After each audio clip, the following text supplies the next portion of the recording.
तर भाजपसोबत गेलेल्यांना सोबत घेऊ शकत नाही असं म्हणत शरद पवारांनी आता दोन्ही राष्ट्रवादी एकत्र येण्याच्या चर्चांना ब्रेक दिलाय। माळेगाव कारखान्यामधील युती फिसकटली आणि नंतर पवारांकडून ही भूमिका स्पष्ट करण्यात आली। माळेगाव कारखाना निवडणुकीत दोन्ही पक्षांची युती होणार होती असंही सूत्रांकडून कळतं। माळेगाव कारखाना निवडणुकीमध्ये पवारांची राष्ट्रवादी आणि दादांच्या राष्ट्रवादीची युती होणार होती। शरद पवार यांनी अजित पवारांकडे 6 जागा मागितल्या होत्या। अजित पवार यांनी 4 जागा देण्याची तयारी दर्शवली होती।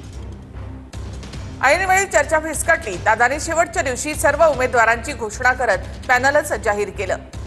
दादांच्या घोषणेनंतर मुंबईमध्ये पवार सुळे जयंत पाटलांची बैठक झाली आणि मग त्यांनी बळीराजा पॅनल घोषित केलं। दादांकडून आत्ताच अशी भूमिका पुढे निष्ठावंतांचं काय होणार असं पवारांचं मत असल्याचं सूत्रांकडून कळतं।